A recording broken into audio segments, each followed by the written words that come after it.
There's most of you, I would imagine, are aware of the Beaufort find up in just off the coast of New Guinea and Gasmata, where they were searching for another Beaufort, and when they found this one, and it was in a fairly deep water, pretty banged up, showed a lot of signs of fire, but they got enough pieces of the remains of some of the crew to be able to DNA identify them, and they brought them down to was it today? It was today. Yes, they were at Amberley today. They had 2 caskets there. The other 2 people were not found, so whether they were just completely destroyed in the accident or whether they may be bailed earlier on, we don't know. So that was on, you know, if you keep an eye on the news, you might see some coverage of it. It was 80 years since it went missing. So it's given some closure for some of the families anyway. It was found well over a year ago, wasn't it? Yeah. Because you and I knew about it for quite a while. But now they've actually dug it out and made it and found out who they were, etc. So in addition, did anybody see the accident to the DC-4 in Alaska?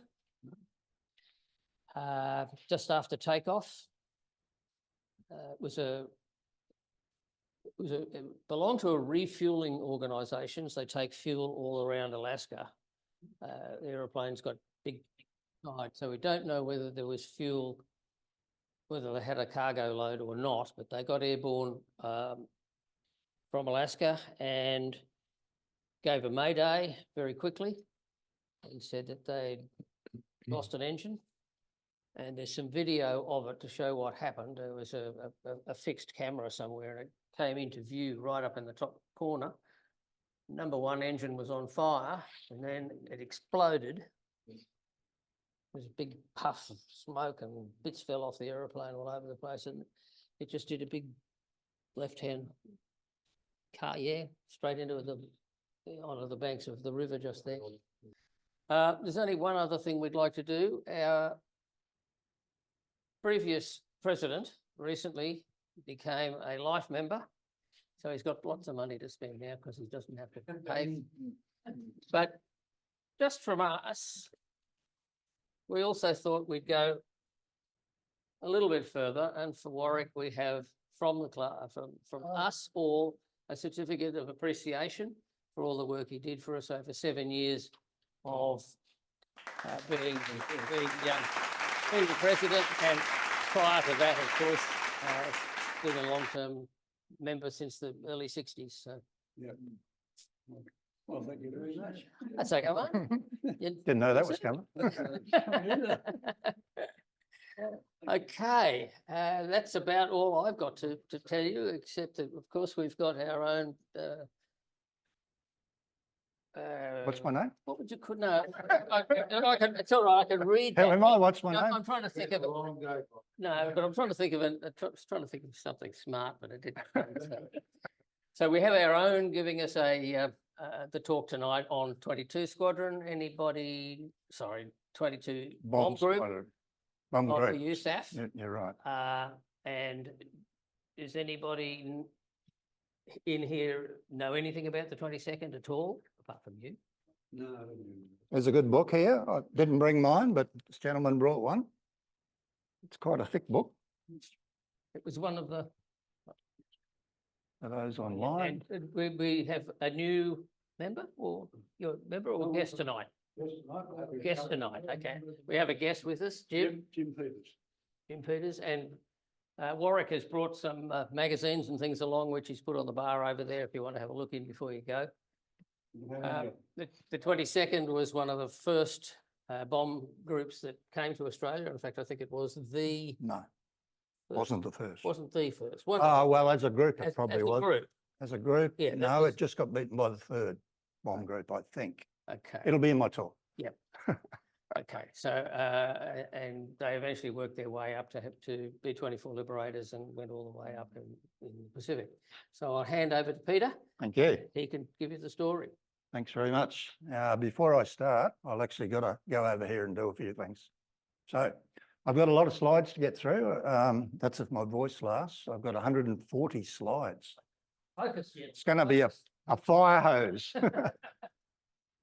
There we go, 22nd Bomb Group. So three references that I used for this talk. There's that big book there. Other one is this Wings Around Us by Rod Cardell. He was a little young chappie in Townsville, and his family lived in the middle of the depot number 2 at Mount Louisa, the big US Army Air Force air depot. And one day a whole heap of B-26s taxied along Duckworth Street and pulled up outside his house and parked there. And that was the 19th Bomb Squadron. So that's a really good book. That's the best book I've ever read. So I highly recommend it. He's a doctor, lives at Nambour. Was a pilot after he grew up. The other research thing that I use, a lot of people may not be aware of, is this website, the Air Force History Index. If you go there and then type in something like 22nd Bomb, 2 Bomb Group, don't put the ND there. It's better not to have the ND. You'll find a lot of official military records that are available that you can then send in a form to that mob in America. And sometimes within a few days, sometimes a couple of months, you will get a huge download of files, a couple of thousand pages each file on these units. So highly recommend it. Okay, when the war broke out in the Pacific on 7th of December 41, I'll just sort of run through on the next few slides the bombing capability that we had in North Queensland and New Guinea and Rabaul. So 24 Squadron, they were the only bombers in Northern Australia at that time. They had Lockheed Hudsons, not very good bomber, based at Rabaul from the 5th of December. They escaped out of there. The Japanese chased them out and they reformed in Townsville on the 5th of February, 42, and relocated to Bankstown for whatever reason in July 42.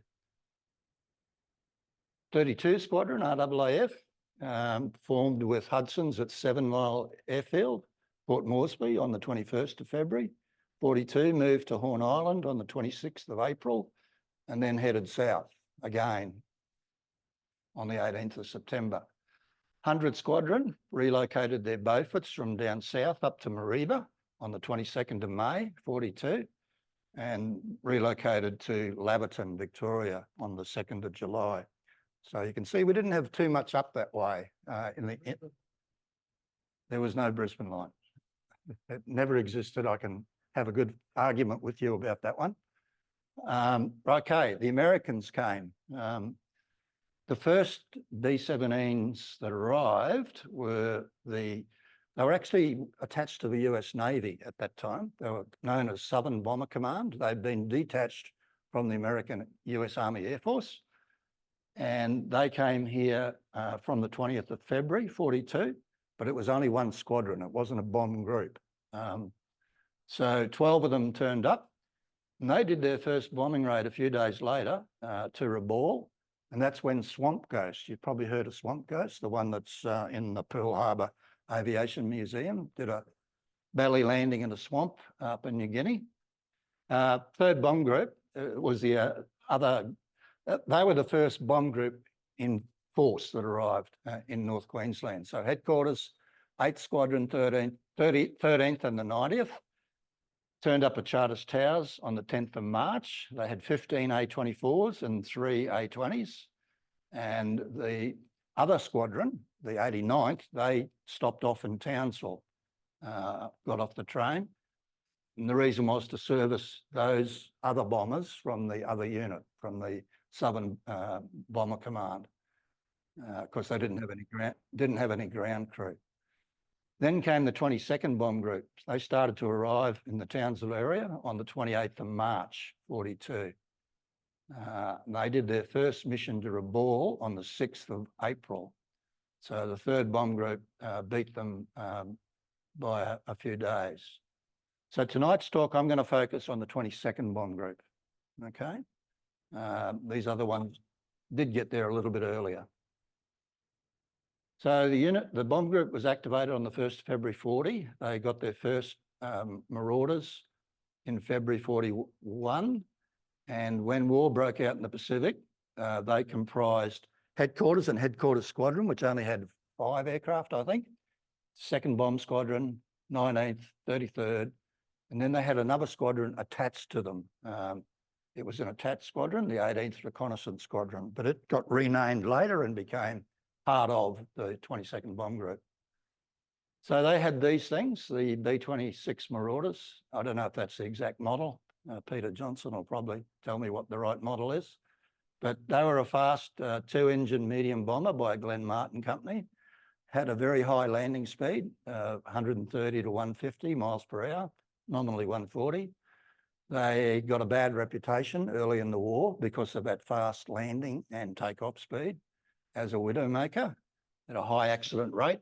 And they earned nicknames such as Martin Murderer rather than Martin Marauder and the Flying Coffin. There were a couple of others. The crews were eventually retrained and the accident rates fell significantly. The typical crew comprised a pilot, co-pilot, bombardier, wireless operator, top turret gunner, waist gunner and a tail gunner. So a crew of 7.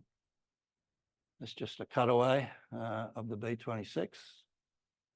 The ground echelon left San Francisco on that ship there on the 31st of January, 42. The US Army Transport Hugh L. Scott headed for Australia. About a week later, the air echelon of about 400 men left San Francisco for Hawaii in convoy on board US Navy Transport Grant. And the other ship, another ship in the convoy, USS Kitty Hawk, which was a US Navy seaplane tender, carried all their aircraft. They were disassembled as deck cargo. The air echelon arrived in Honolulu on the 15th of February, 42. The disassembled B-26s were sent to Hickam Field and reassembled at the Hawaiian Air Depot. First B-26 was finished about 4 days later. The 22nd Bomb Group had shipped enough B-26s to allow 57 air crews to fly to Australia, even after losing 2 aircraft. So there were quite a few of them. I don't know if this is the 22nd Bomb Group, fair chance it is, but that's what the disassembled deck cargo looked like. And you can see it's still got the red meatball in the middle, so it's an early, before May 42 photo sort of thing. There were some accidents in Hawaii. There were lots of accidents everywhere. Ground crew made a mistake and caused the main gear to retract, probably pulled the wrong lever, damaged the propeller, nacelle and the bomb bay door. That one was then used as a source for spare parts. Another one crashed in the sea off the fort after an engine fire. Another had a nose wheel break while being taxied by the crew chief. And it was made available after both engines and props were replaced to travel to Australia. And another one blew a cylinder head and had an engine change. Take about a month before the B-26s were ready to fly to Australia. So they island hopped to Australia. The first flight of B-26s were from the 19th Bomb Squadron, and it was a 5,100 mile journey. They left on the 15th of March. They were ready, sorry, by the 15th of March. They were scheduled to depart on the 16th. It was planned to have 3 to 6 B-26 take off every day as time went on until all 57 crews had left Hawaii. The other squadrons left in the order that you see there. So the 33rd were the next headquarters squadron with their 5 aircraft. Second, then the 18th bomb. That was a recce squadron, of course. The 22nd was the first complete bomb group of men and aircraft to reach Australia from America. Was the only bomb group totally equipped with B-26 Marauders. So this is the journey they had. So from Hickam Field, 1,700 kilometres or so, to Palmyra, then to Canton, another 1,400. This is the longest hop, down to Nandi, Fiji, then to New Caledonia, and then the first cruise started to arrive right here, outside here, at Archerfield. They did change to Amberley after a few little mishaps. The ground echelon arrived in Brisbane on the 25th of February, and the three squadrons there, the 2nd, 19th and 33rd, moved to Eagle Farm Racecourse, which was full of tents, and the men of the 18th Recce Squadron, that attached squadron, they went to the Rockley State School over this way somewhere.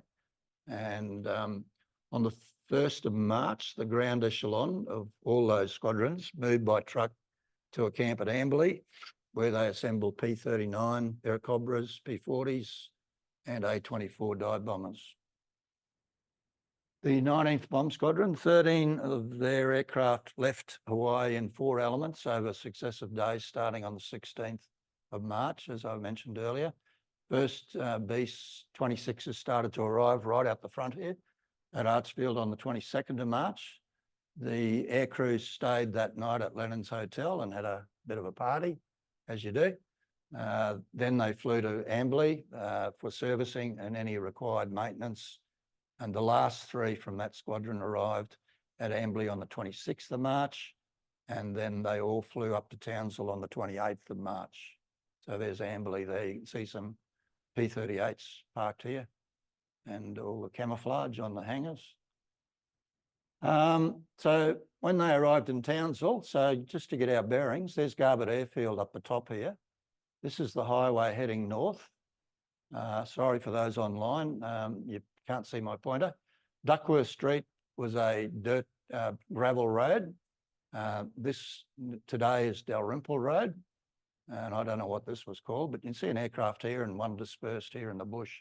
But these B-26s landed at Garbutt and taxied at high speed down here, turned around here and parked in front of Rod Cardell's house. So they parked along here. Okay, he talks about that in his book. It's quite a really good story. So that was 28th of March. The big American Air Depot was built here much later that year, sort of December-ish. On the 29th of March, Frank Allen and John Cooper were ordered to fly to Perth in WA to set up a torpedo training program for the 22nd Bomb Group. On the 31st of March, 40-1409 was one of 2 B-26s, sorry. It was involved in a taxiing incident at Mascot Airfield in Sydney. The co-pilot asked the pilot to raise the flaps and he pulled the landing gear lever. And that's what happened to it. They eventually, later on, did set up a torpedo training school, was later established at Nowra, which the 22nd Bomb Group crews were rotated through as time went on. On the 5th of March, the ground echelon boarded trains from here for the slow journey north to Townsville. On the 6th of April, they conducted their first bombing combat mission from the Townsville area before the ground echelon arrived. They arrived the next day, and the rest of the ground echelon arrived in Townsville in a large vehicle convoy. The first 3 B-26s of the 33rd Bomb Squadron, should I say, left Hickam on about the 20th of March. Another 5 on the 22nd of March. Jolly arrived on the 26th at Amberley, followed by those guys the following day. Moore arrived on the 29th and 30th. Gammon arrived at Amberley on the 31st. And the last 2, piloted by Glenn and Oliver, arrived on the 2nd of April. B-26 40-1438 of the 33rd Bomb Squadron, piloted by Mr. Krause, disappeared during the long flight to Australia on the 25th of March, 1942. So these B-26s that landed here on the grass, this was all grass in those days, an all grass airfield. Had rained that morning, and this guy here skidded on the wet grass, so the airfield's up over here. So this is down over in this corner over here. This is Boundary Road, and this is the road out the front. Skidded into the back of this house here. He was the hit it, and he clipped a DC-3 on his way through as well, just for good measure. And that's a different angle of the same incident. And he was the commanding officer of the 33rd Bomb Squadron. Nobody got hurt, either in the house or on the plane. Another B-26 on the same, no, I think it was a different, oh yeah, same day. 25th of March, hit the tail of a Dutch B-25 that was parked probably out here somewhere. They were both able to be repaired. After these two accidents, because of the early rain and these two incidents, the airfield was closed for the day. And a decision was made after that that all B-26s arriving would arrive at Amberley, not here, because of the grass airfield.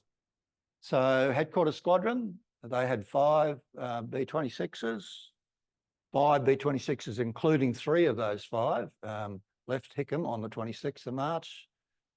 4 B-26s arrived on the 29th of March at Amberley, another one the next day.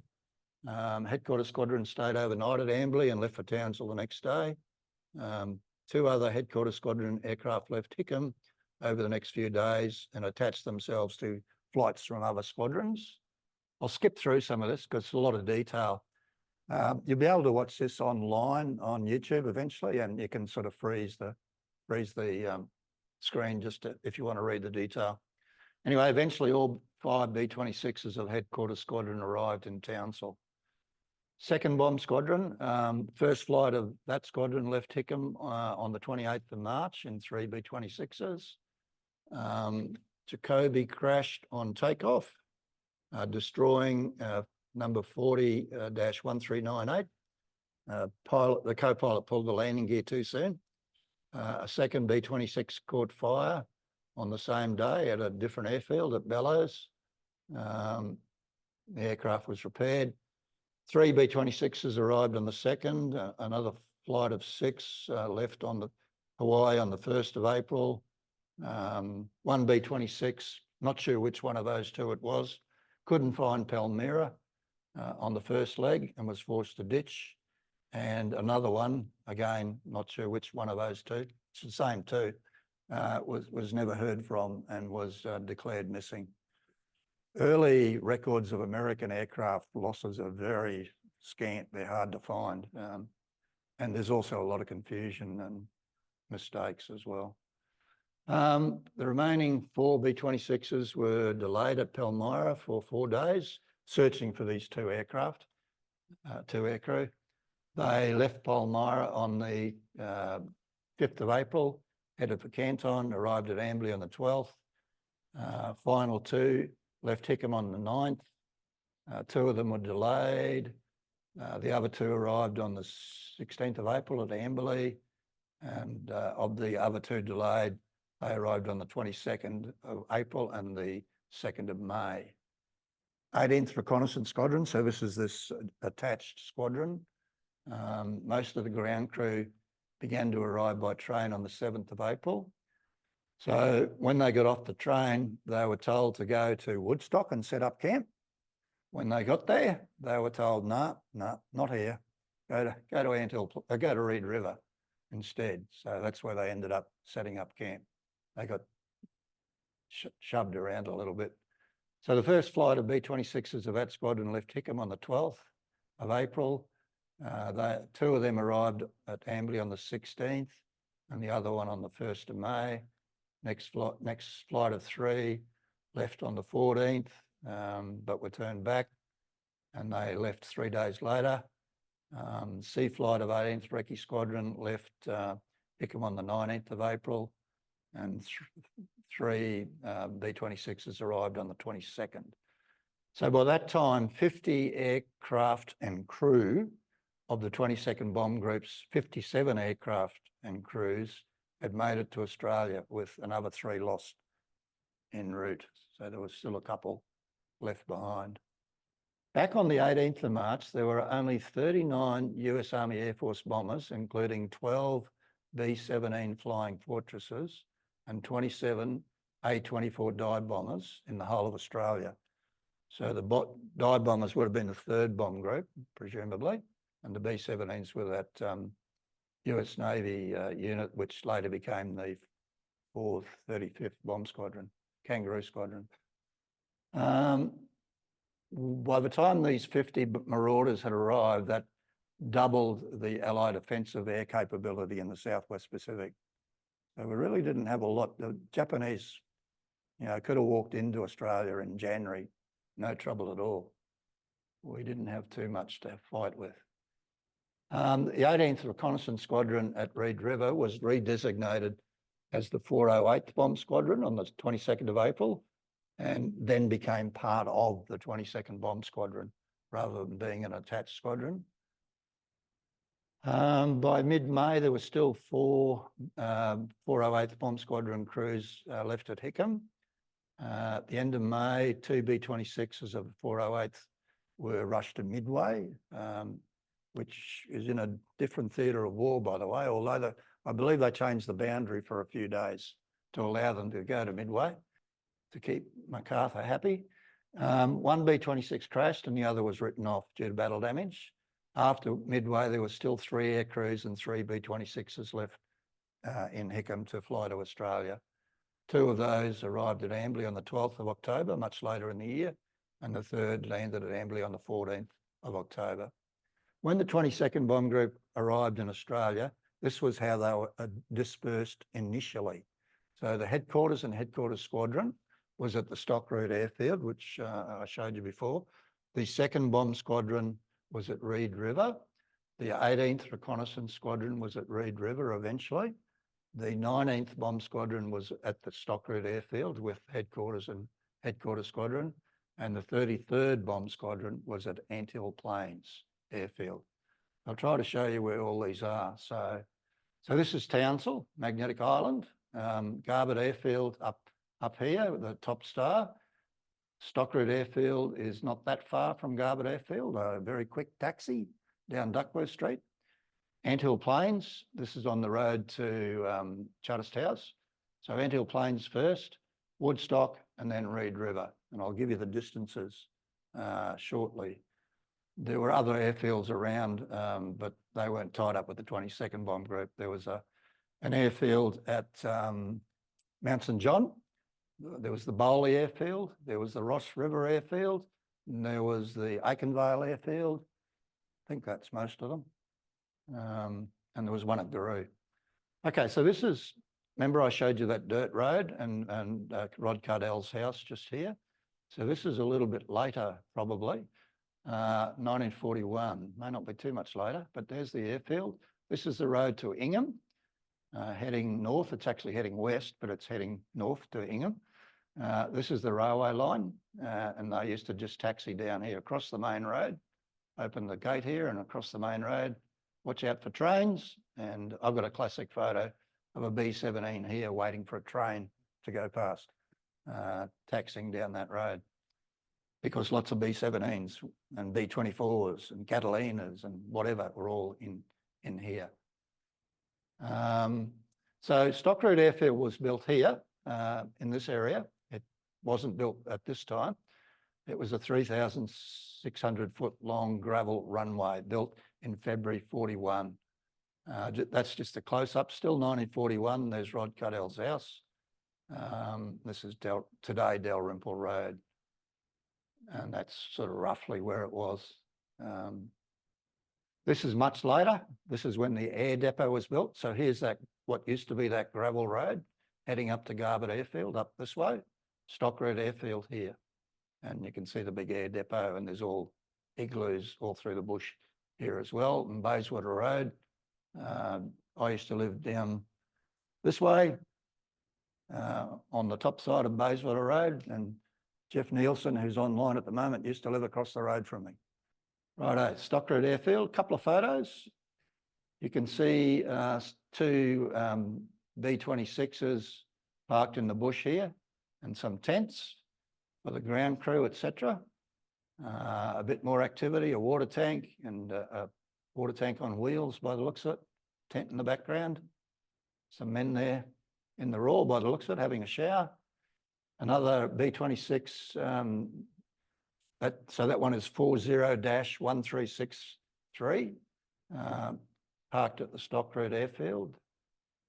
And here it is a bit later at the air depot, looking a little bit worse for wear, no tail, no engine.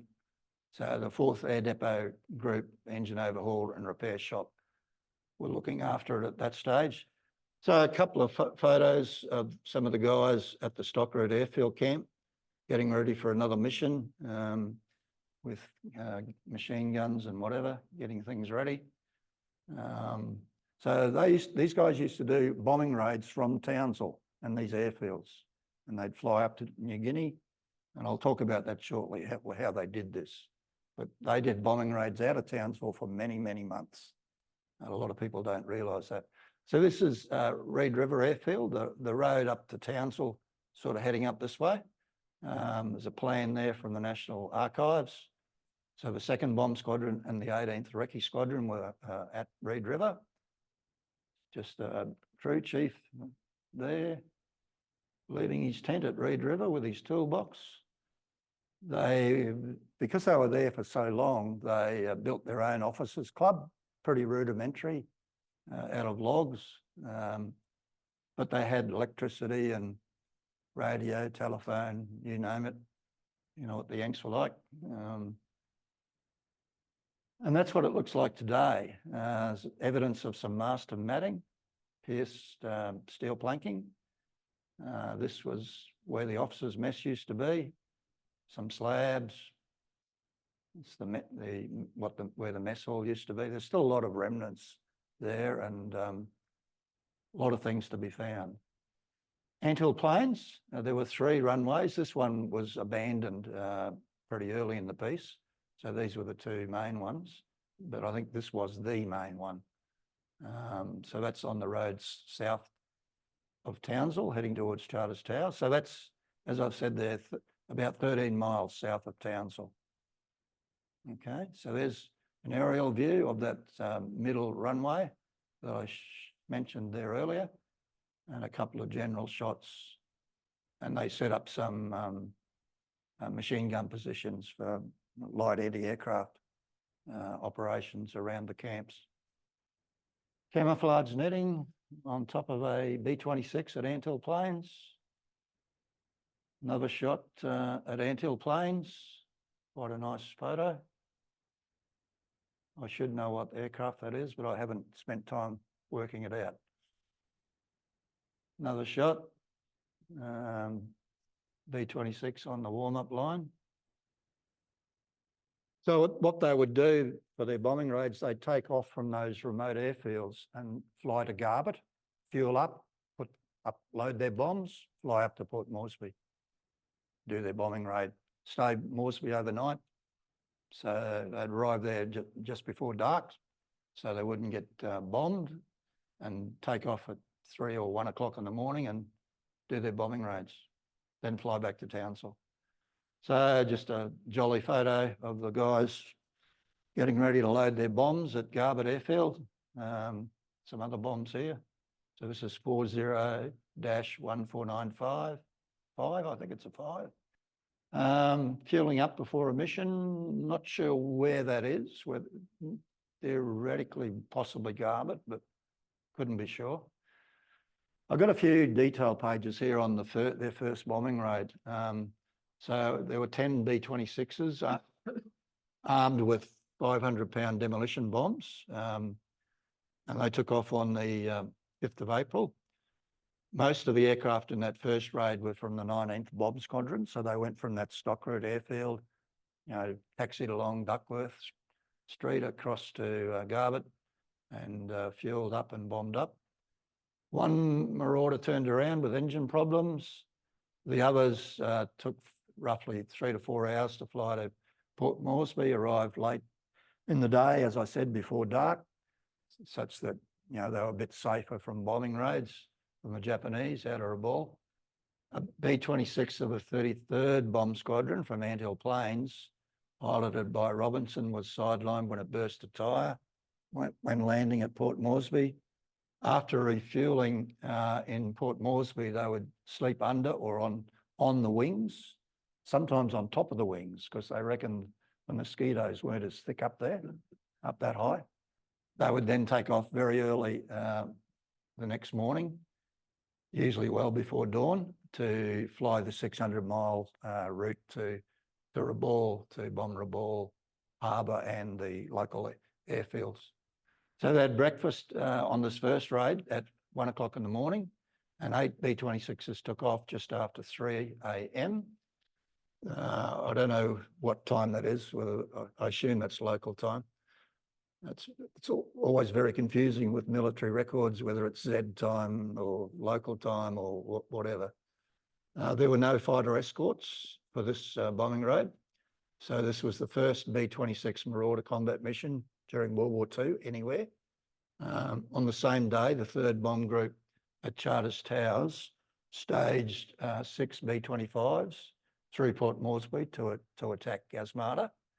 A B-26 from the 19th and another from the 33rd were unable to find the formation after takeoff and eventually flew back to Port Moresby, which left 6 B-26s piloted by those guys there.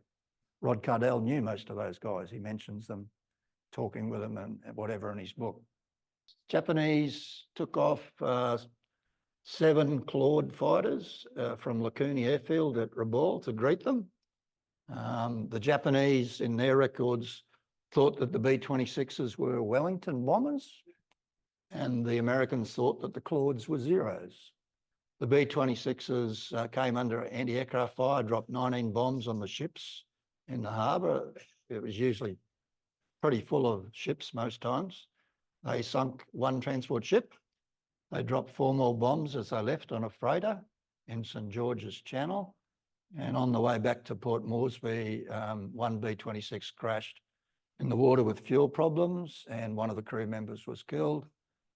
Japanese records reveal there was no significant damage or casualties sustained as a result of this first raid. That's one of the issues. I don't think I talk about it. You know, the number of kills that, you know, the gunners in the B-26s claim 6 zeros. You go to the Japanese records, 0. And vice versa, same thing. So the claims were always over-exaggerated quite considerably. Other 5 aircraft returned to Port Moresby by 10:35. Some of them only had about 10 minutes of fuel left. 4 of them refueled and flew back to Townsville before a Japanese air raid occurred at Port Moresby because it was daylight by then. The 5th B-26 was still refueling when an air raid alert was sounded. He took off as fast as he could, travelled up the coast, circled for an hour, and then came back to Port Moresby, probably threw a bit more fuel on board, probably. Stayed there another night, and the next morning his aircraft was damaged in another Japanese air raid, and it was later salvaged, so they lost an aircraft. While taxiing on their way to go on this mission, the right wingtip of Lieutenant Walter Krell's B-26 clipped an upright piece of railway line that was used as a telephone line on Duckworth Street, and that put that particular aircraft out of action. Took them 3 days to repair that aircraft. So there's a typical B-26 taking off from Garbutt. There's the control tower at Garbutt. That's Mount Stewart, for those who know Townsville in the background. Mount Louise is sort of over off to the right, where the air depot is and the Stockroute Airfield. So that was after they bombed up and fueled up on their way to Port Moresby. So this is the sleeping arrangements at Port Moresby. It's a bit hard to see, but you can see the legs of the stretchers underneath the B-26. And as I said, some of the guys slept on top of the wings. So this was early in the war. This is what happened. They would fly up and stay the night, bomb, come back, later in the war, things changed a bit, which I'll talk about a little bit later. Michael Claringbold gave me that to put in the talk. It's one of his bits of artwork that he's done on a Zero chasing a B-26 after a bombing raid on Ley. So I've sort of mentioned this already. So the modus operandi for the early bombing raids was fly from your local airfields, Antil Plains, Reid River, etc. Fly to Garbutt, put on your bombs and your fuel, fly 4 hours to Moresby to arrive just before dark, stay the night, take off early the next morning, fly 600 miles to Rabaul, which was the main target in those days, fly back to Moresby, refuel, and immediately fly back to Townsville before you got bombed while you're on the ground. Later on, a little bit later on, when they got a bit more confident about what the Japanese were doing, they probably stayed 1 or 2 nights here and there. And even later on again, from November, what they would do is put 2 squadrons up at Port Moresby, and they would stay there for a few weeks, up to 2 weeks. And the other 2 squadrons would be resting back in the Townsville area, and then they'd swap over. Okay, so that was what they did. Just a little bit of trivia. Port Moresby was bombed 113 times, mostly in 1942, which is the time period I'm talking about. Now, I've got 21 slides that look like this. Okay, and I am not going to sit here and read them all out, but I'm going to stay on each slide for about 5 or so seconds so that those watching it online later on YouTube can freeze that frame, and if they want to read the detail, they can. But the point I wanted to make is the bits that I've highlighted, that all these bombing raids initiated from the Townsville area. People don't understand that or realise that. There were lots of bombing raids from the Townsville area and Charters Towers, and then Mariba, and then Iron Range, and maybe Horn Island. But all of these early ones were all out of Townsville area. So all those little airfields flew into Garbutt and then up to Port Moresby. So these are a whole heap of raids. Here's another page. I'll just stay here for a few seconds. This one here was significant. This one woke up everyone in Townsville. 22nd of April, took off in the middle of the night. It had problem with an engine, and it crashed near Jimmy's Lookout next to the Belgian Gardens Cemetery. And they're both right next to the Garbutt Airfield, okay? You can see them when you land and take off at Garbutt. You can see Jimmy's Lookout. They had 2 1,000-pound bombs on board. One of them blew up. It woke up the whole town. And they were all killed, of course. Just another, so this is the 3rd page. So these are all leaving Townsville area from Garbutt.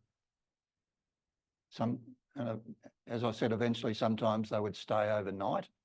And looking at the records, sometimes it's hard to tell whether they took off from Garbutt or stayed overnight in Port Moresby. Another page. They're all leaving from Townsville, except that top one maybe. They did a couple of night missions. I don't think they did too many. This was the first one. There was one other that they tried to do, but it got called off. That's the only one I've seen in the records where they did a night mission. Round about here, the 4th of July, the 19th Bomb Squadron, which was at Stockroute Airfield, they weren't they were originally at the Stockroute Airfield. They moved to Antil Plains, and then they moved to Woodstock on the 4th of July. In here, in July, there were no missions flown for a number of weeks. They had a bit of a break, probably to fix a lot of airplanes and give them in a rest. It's another page.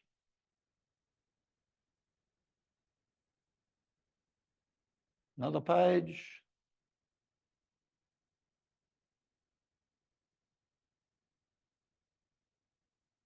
Another one. Another one. 7 left from Reid River. Another one.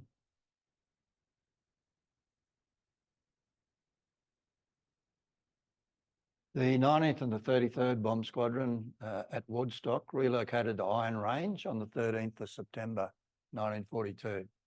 That was a fairly new airfield. There was a couple of runways at that stage. They had a 6-week break from missions in October. And in November, this is when they started that 2-week on and off business at Port Moresby. 2 squadrons up at Port Moresby for 2 weeks, while the other 2 rested back in the Townsville area. Another page of missions, another one, another one, and again, and again, sometimes carrying these big 1,000-pounders, and again, last one. So lots of missions flown out of Townsville area.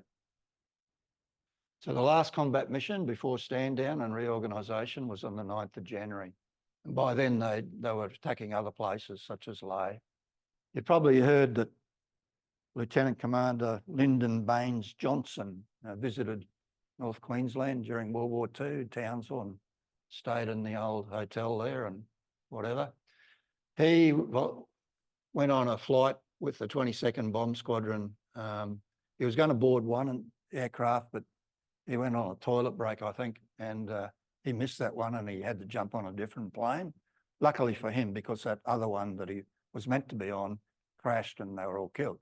So, but anyway, his aircraft had mechanical problems on the way to the target, and they turned back 30 minutes after takeoff, so they didn't see any action.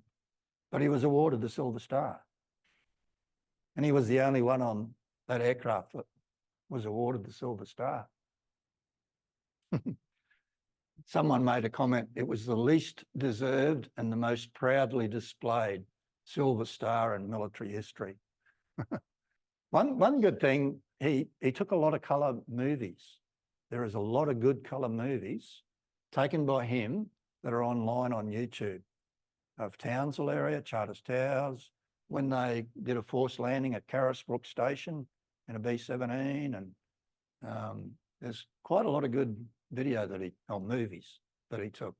You know, with all these bombing raids out of the Townsville area, obviously they flew back with a lot of damage and a lot of people wounded, and in some cases deceased. They were probably buried in Port Moresby though, the deceased, but the less seriously injured would have been brought back to hospitals in the Townsville area.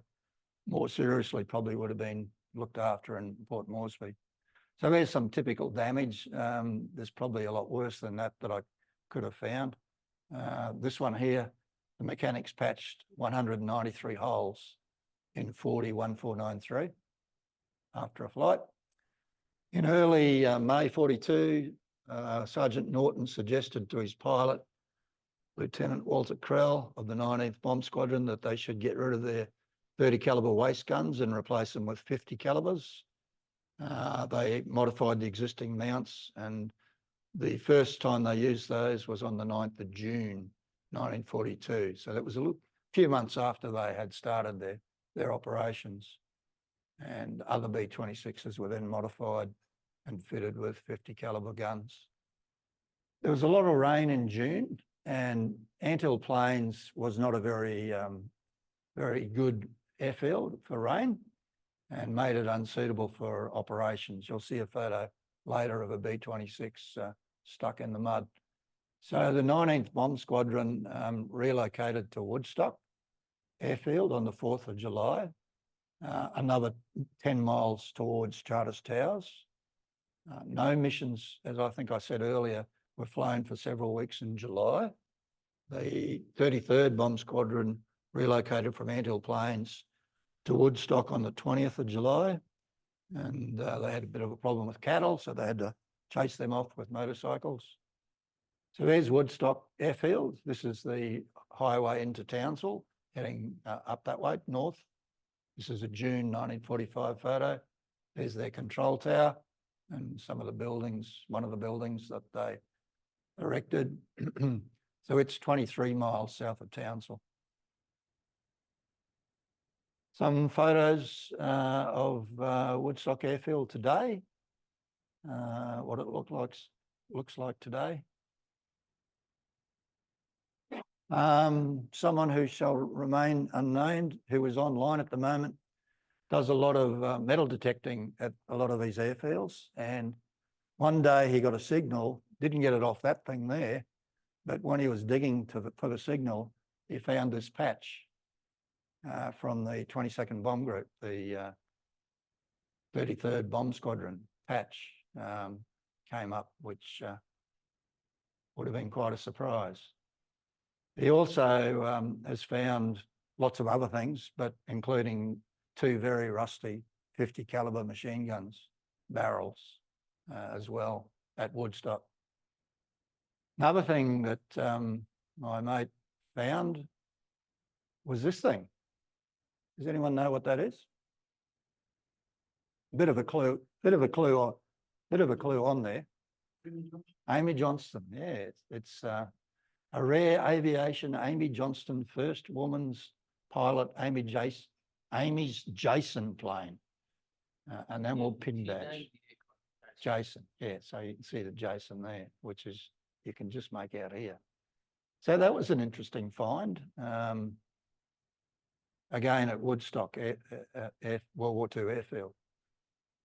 Righto, there was a bit of a disastrous day at Port Moresby when a number of the 22nd Bomb Group's aircraft were caught on the ground on the morning of the 17th of August. This was the 78th raid by the Japanese. A number of pilots did attempt to take off before the bombers arrived to fly away. One managed to take off, another crash landed, and 3 others were damaged by bombs whilst attempting to take off. So all in all, 4 B-26s were destroyed out of the 22nd Bomb Group. A RAF co-pilot, so they had RAF co-pilots in this unit, which I'll talk about later, was killed. 6 crew members were wounded, and a number of ground crew were also wounded during that attack. At the end of August 42, Headquarters Squadron was reorganised. It lost its B-26s, and their aircraft and crews were transferred to other squadrons. But Headquarters Squadron remained as a squadron minus aircraft as an administrative and support element. So on the 5th of September 42, getting towards the end of the year, the strength of the 22nd Bomb Group was quite a lot of officers, because they're all pilots, 216 officers and 1,147 enlisted men. They, on the 9th of September, the boss, the CO, flew up to Iron Range to check things out. 3 squadrons of the 43rd Bomb Group, a different bomb group, were already there or were about to arrive. Devine came back on the 11th, a couple of days later. By then, 15 trucks of equipment from the 19th Bomb Squadron had been sent to the Townsville port for relocation to Iron Range on the SS Jesse Applegate. And equipment from the 33rd Bomb Squadron was scheduled to arrive at Iron Range shortly later. So they relocated from Woodstock on the aircraft on the 13th of September, 1942. That's the other thing that's difficult with dates. You know, you've got to work out whether, is it the air crew that moved on that date, or is it the ground crew, or is it a forward echelon, or, yeah, it gets a bit confusing. After flying many missions from Iron Range, the 2 squadrons relocated back to Woodstock on the 31st of January, 1943. So Iron Range is a fair way further north of Cairns, as you can see, near Lockhart River. So it's 334 miles north-northwest of Cairns, much closer to Port Moresby, much closer to Rabaul, Antil, etc. In early December 42, the 19th and the 33rd Bomb Squadrons began a week's operational pause at 14 Mile Airfield called Loki near Port Moresby, mainly due to lack of spare parts. While the 2nd and the 408th rested up at Iron Range and Reid River. The 19th and the 33rd came back from Port Moresby to their home base at Iron Range on the 12th of December, and the 2nd and 408th then went up to Port Moresby for a period, and they carried out more attacks up to the 9th of January 1943. A complete check of all 22nd Bomb Group aircraft was carried out by some technical inspector, and on the 10th of January, all Bomb Group aircraft were removed from combat for an indefinite period due to the mechanical condition of the aircraft after 10 months of combat. So out of the 50 or so aircraft that arrived, they were down to, dregs pretty much. So that began a period of rest. The 2nd and the 408th returned to home base at Reid. The 19th and the 33rd learnt they were going to move from Iron Range back to Woodstock. They came back. 19th and 33rd resettled at Woodstock before mid-February, and their flying reverted to training and transport roles. Lots of shows and theatre companies visited the camps. Bob Hope, Joey Brown, the comedian, Tivoli Showgirls from Sydney put on a show. The men spent time at the leave camps on Magnetic Island off Townsville, and there was a rest camp in Mackay. Some of them went to Cairns, and many of them, probably mostly the pilots, I think, enjoyed a week's R&R in Sydney. They would hire houses down at Sydney at Bondi and King's Cross. Yeah, so that's a photo with Peter Johnson's help I found.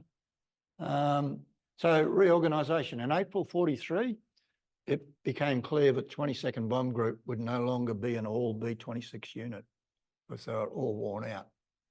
3 of the squadrons would receive B-25 Mitchells, and the remaining B-26s from all the different squadrons would be refurbished. They would have all their camouflage removed and they'd become silver, so they became known as the Silver Fleet, and they'd all be put into one squadron, the 19th Bomb Squadron. The belief at the time, this is what the men believed, was the B-25 was going to be easier to fly, more reliable, easier to maintain, and they thought the B-26 was faster, could carry a heavier bombing load than the B-25, could withstand more combat punishment, and was more survivable after a forced landing. So on the 9th of May, the group commanding officer announced that the original combat crews that arrived, way back in March, would be returning to the USA within a few days, and beginning the next day, through to the 6th of June, 280 men returned to the USA. So ground crews and a few experienced pilots, only a few remained. The latter became or were already squadron commanders, operations officers, or flight leaders. So as I said, those surviving B-26s, and there were 22 of them, were stripped of their camouflage paint and became known as the Silver Fleet. They were overhauled mostly at Depot Number 2 at Mount Louisa, near Rod Cuddell's house there, near the Stockroute Airfield. And some overhaul work was also carried out at Woodstock and Reid River. And the Silver Fleet was ready for action by June 1943. A couple more photos of the Silver Fleet. They started to get new flight crews coming in to replace the men who'd gone home. The B-25s of the 345th Bomb Group arrived from the USA at some of their fields in May 43, and they co-located with the 26th Bomb Group for 6 weeks of theatre training. In June, 2 crews from the 33rd Bomb Squadron and 2 from the 19th went to the Fiji Islands to pick up some more B-26s, which they borrowed off the 13th Air Force, which was in a different theatre of war. And they were used as general hacks and fat cats. You can see the Silver Fleet on the tail, logo on the tail of that aircraft there. B-25 era, the 19th Bomb Squadron and their Silver Fleet B-26s relocated to Dobodura permanently, well, semi-permanently, from the 9th of July. The new B-26s were assigned to those three squadrons during June, July, August at Woodstock and Reid River. They did transition training, which finished in early October 43, and three B-25 squadrons immediately relocated to Dobodura to join up with the 19th and 22nd Bomb Squadron, Bomb Group, should I say, carried out their first four-squadron mission from Dobodura on the 14th of October, 1943, so leaving no more B-22nd Bomb Group squadrons left in the Townsville area or anywhere else in Australia. B-26s of the 19th Bomb Squadron flew their last mission on the 8th of January. So this is the 44, this is the Silver Fleet. They were taken out of combat on the 11th of January, flown from Dobodura to Brisbane, prior to final salvage and destruction. The air echelons and ground crews of the 19th were flown to Charters Towers, where they were to transition to B-24 Liberators at Charters Towers. After Dobodura, I'm not going to talk, my talk's focusing on Australia, so I'm not going to talk about all these other places they went to, because we don't have time.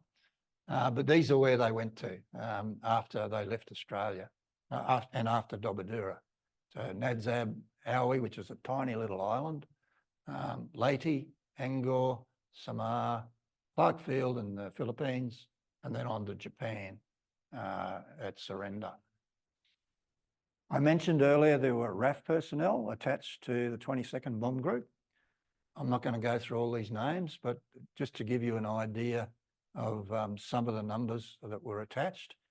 There's a file that I found where Squadron Leader Miller, probably from RAF Command, interviewed RAF personnel with 33rd Bomb Squadron on the 14th of September, and they're the people that he interviewed. And then he went on to interview some people from the 2nd Bomb Squadron and the 408th Bomb Squadron. So all these are RAF personnel.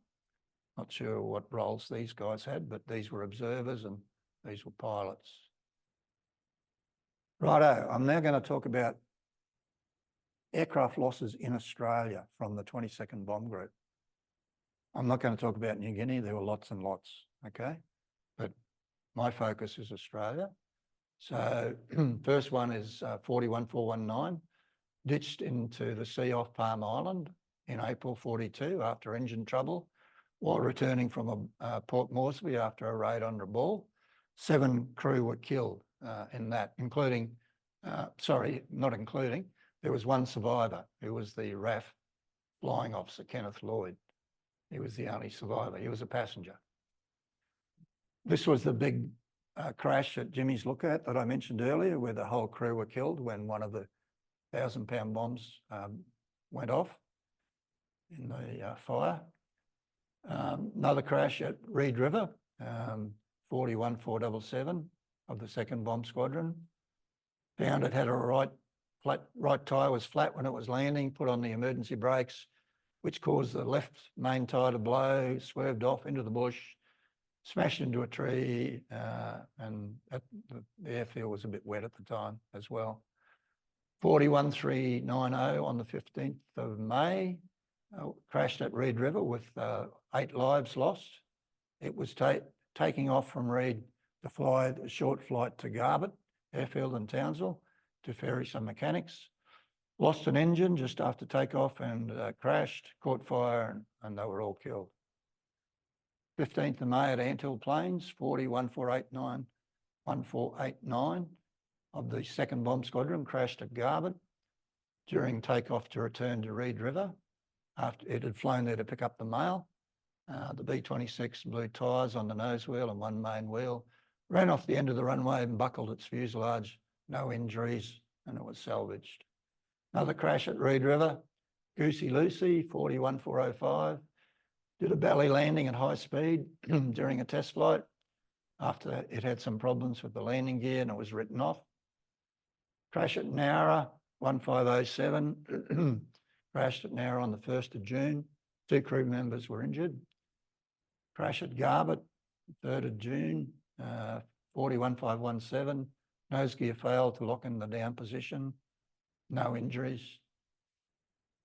4 miles southwest of Archerfield, 5th of June, B-26 Marauder, all 7 crew members were killed, including First Lieutenant Dwight Muckley. Camp Muckley was the American Air Force camp on the other side of whatever the name of that road is up there during World War II. So that was the main American camp for Archerfield.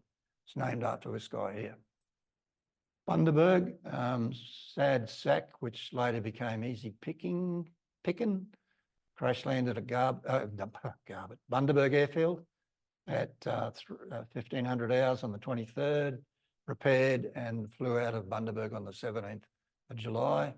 Crash landing at Cairns, 33rd Bomb Squadron, aircraft 401533, lost an engine, ran off the runway on the 5th of July. Antil planes. So this is evidence of the wet airfield at Antil planes. So First Lieutenant Richardson taxied this B-26 41491 on the 18th of July. Purpose was to see how firm the ground was, and he soon found out it wasn't very firm. So the wheels bogged down. It was repaired and returned to the squadron, and later became Major Monsoon, and then was called Vice Limited apparently. 22nd of July, 1518 crashed of the 408th Bomb Squadron, crash landed at Charters Towers with its nose gear up. Crash at Iron Range, Kansas Comet on the 13th of September. It hit a termite mound after brake failure and rode itself off, killing, it also hit a truck and killed the driver of the truck, and the RAF co-pilot was killed. B-26 Marauder 41392, 2nd Bomb Squadron at Reid River, 26th of September. See the bomb? The pilot retracted the wheels too soon and hit the deck, and part of one of the propellers went through the fuselage, and there's a bomb sitting there as well. Crash at Iron Range, Bunnagoon, 41403, ran off the taxi strip after suffering brake failure, ran into a ditch on the 30th of September, 42, collapsed the nose wheel, damaged the nose, disassembled and shipped to Townsville. And it was, the tail and rear fuselage was mated with the nose of a different aircraft and returned to service. Another accident at Iron Range, 10th of October, and that's the one they mated with that other aircraft. 2 crashes at Williamtown. 22nd Bomb Group squadrons were granted 10 days leave in mid-October. And as I said earlier, they flew down to Sydney. One flight encountered heavy rain. The first B-26 tried to land, snapped a nose wheel and nosed over. So it's this one sitting on its back. And you can see it in the background just there. It's a closer view.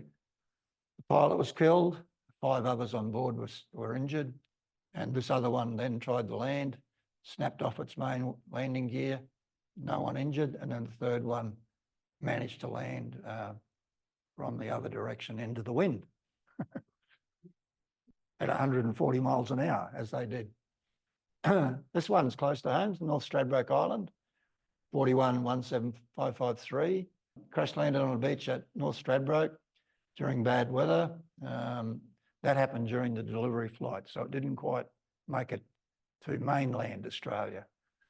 Gear collapsed on the soft beach, no injuries. It was abandoned and written off. I've never seen a photo of that aircraft on the beach. Another one ditched off Bathurst Island, off the Northern Territory. there was a couple of bombing raids to Timor, to Dili. It got hit by flak, and then a couple of Oscars shot it up a bit as well and ditched in the sea off the west coast of Bathurst Island, killing one person.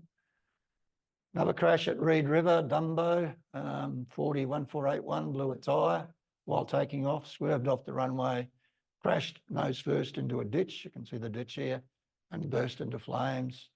The crew all survived with no injuries except for the RAF co-pilot who had a sprained ankle and minor cuts.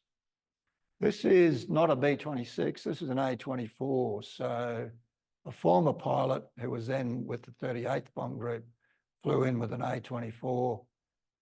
He took off with this guy on board as a passenger, Lieutenant Papano, and did a maximum performance takeoff, stalled, nosed into the ground, and they were both killed. Papano died a bit later. Many years ago, this guy, Bob Thompson, a pilot, told me that he did a forced landing at Garbutt without any nose gear in about January 1943.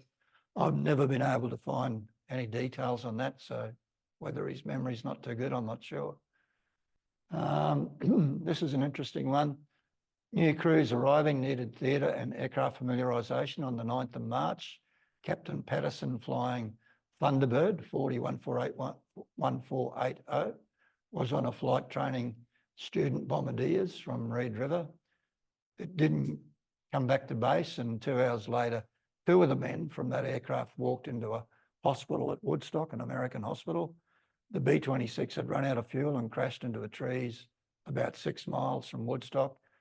And the bombardier fell on his head while getting out of the aircraft, and he died that night in hospital. Another crash at Woodstock, lots of crashes. Flying Parson 41476. You can see it there burning on the runway at Woodstock. He was running up the engines and a nose wheel shimmy damper broke, whatever that does. And the nose and the props hit the runway. Left engine caught fire, spread to the fuel tanks, and it was basically demolished. Another one, this one was destroyed at the depot, the air depot, while they were overhauling it. They put oxygen into the air brakes, and the oxygen blew up and burnt the B-26 to the ground. It was destroyed. B-25, so this is a bit later. This is the 17th of July, 1943. 41-30324, 33rd Bomb Squadron, crashed on takeoff into a parked aircraft at Garbutt, written off, no injuries. Other B-25 took off from Reid River, 14th of September, appeared to do a slow roll and crashed and burnt near the outdoor theatre. 4 crew members on board were killed, possibly caused by a leather jacket, flying jacket, being thrown behind the pilot's seat, jamming the exposed rudder cables. So rudder cable guards were fitted to all B-25s after that accident. Crash at Maroondoon, and I've been given some great photos of this crash, which would have been good to put in this talk, but I'll update the talk and put them in there. This one was flown by Captain Ralph Higgins, made a forced landing near Gingin. It was one of the final 6 B-26s delivered in late October.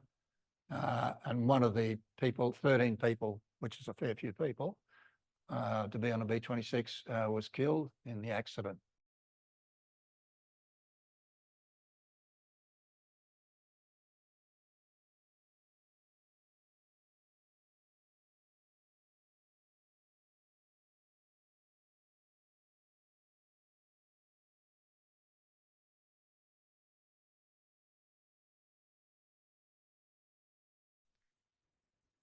B-24 crash, first one, near Charters Towers, 42-41226, double trouble, flew into the side of a hill about 15 miles southwest of Charters Towers.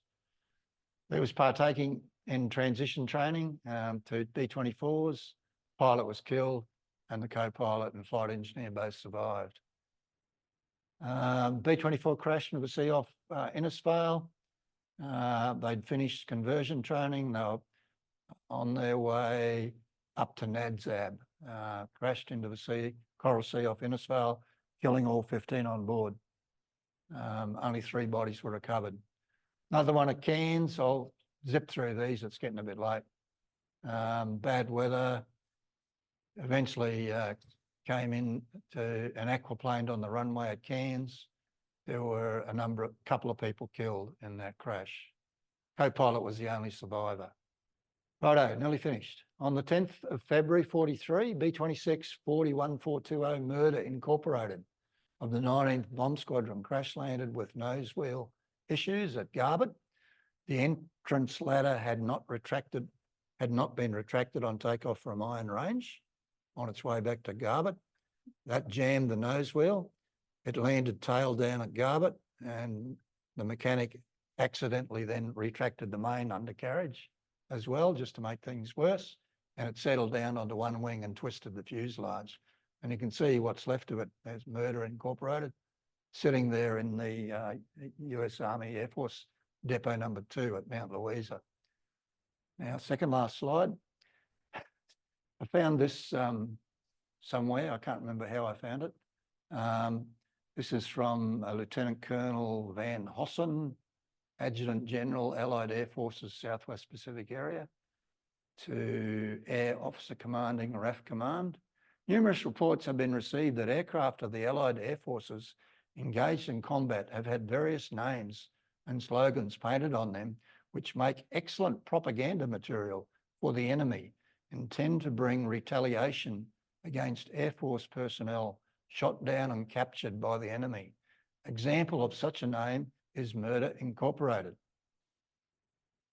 This is a matter of grave concern. It is desired that immediate steps be taken to ensure that nothing is painted on an airplane, clothing or equipment which might be used as propaganda material by the enemy or which might tend to bring action against captured Air Force personnel. Blah, blah, blah. That was triggered in the UK. Okay. Or in Europe, yep. Where a crew, B-17 crew, was shot down. I don't think, possibly the aircraft would have been named that too, because they had the name on the backs of there was jackets. A number of aircraft called Murder Incorporated.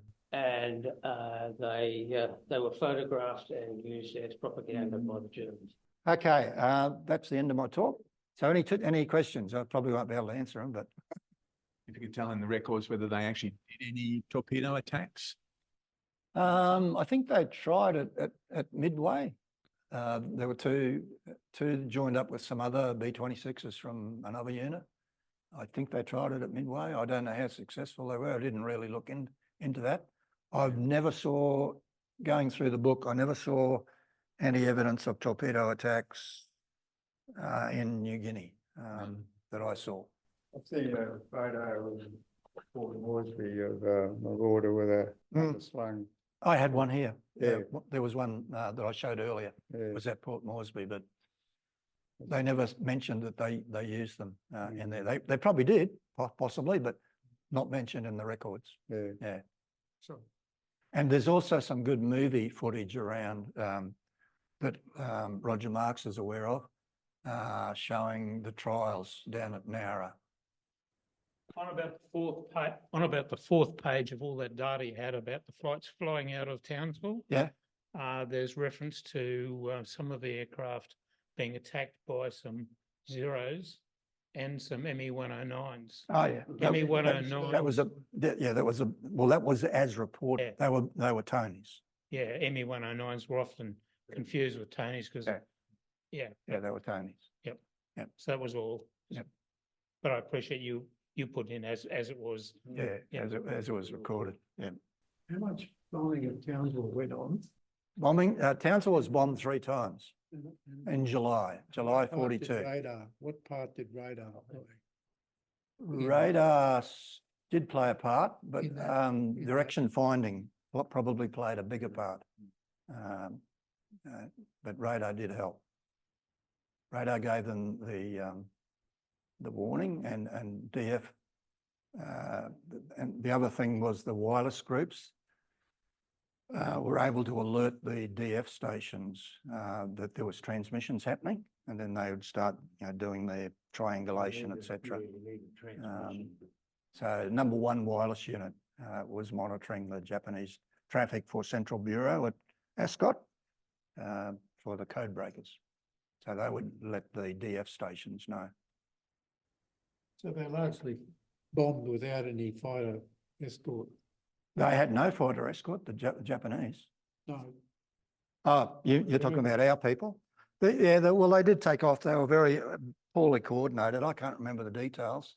There were Airacobras that took off, and one night they took off, and that meant the anti-aircraft guns were firing, which meant the P-39s couldn't attack. So the next night, the third night, they eventually got their act together, and the P-39s were able to attack and managed to hit it, but they flew back to Rabaul. Yeah, there were 3 raids on Townsville. There was one bomb dropped up near, forgotten the name of the town, north of Cairns. Mossman, Peter? Mossman, yeah, it was Mossman. Mossman. Yep, thank you. Yep. And Horn Island, of course, was bombed quite a few times, more than a dozen times. Yes, a lot of confusion with some of those Townsville bombing raids. Some people reckon there were 4 raids, but there weren't. But no damage, just a broken coconut tree out of Noomba was the only damage. Yeah, well, she didn't get killed. A bomb landed near the farmhouse and a bit of shrapnel went through and hit the young baby in the head. She now lives on the north side of Brisbane. So, yeah, she wasn't seriously injured. Peter, did your parents remember the raids? They weren't in Townsville at the time. Oh, they went in. No, they came after the war. Dad was in New Guinea, fighting the Japanese and Bougainville, and Mum was in Rockhampton somewhere. Yep. Yeah, Probably. it just would have been good to understand the feelings of the locals after Mm. the raids. Yeah. Yep. Would have been trepidation. Any other questions? Yeah, the RAF took over all torpedo dropping from mid-42. The Americans didn't want to do it anymore because being US Army Air Force aircraft, they considered the torpedo dropping a naval role, so they didn't want to do it. Can you just jump Handed on it to the door, RAF. please? So that was what the Beauforts were for. So they had maintenance personnel and trainers down at Nowra, US Navy ones working with the RAF. When they worked out the Mark 13 torpedo was a waste of time, they finally dropped the torpedoes altogether. When the Mark 13 finally got fixed in 44, by then they'd given up using it. But for the first 2.5 years of the war, the Mark 13 was a waste of time. Thank you. Sorry for those online. I'm normally running the camera and the thing, and I'm not doing it at the moment, so it's just following me. It's got artificial intelligence. See how it follows me? So I can't steer it, so you're going to have to look at my ugly face. Any Peter, questions? that bomb was dropped at Myallo, which is north of Mossman. Yep, that's the one. That's the place, Miallo. Yep, Yeah, Miallo. yeah. There's a little monument there and all the rest of it Yep. near the farm. Yeah, I got a photo of it. Yeah, a big rock in the shape of a bomb. Yeah. Yep. Any other questions? Okay. Thank you very much. All right, gentlemen, thank you. Thanks, Peter. Good night on the internet, and we'll pack up here and head home, I think.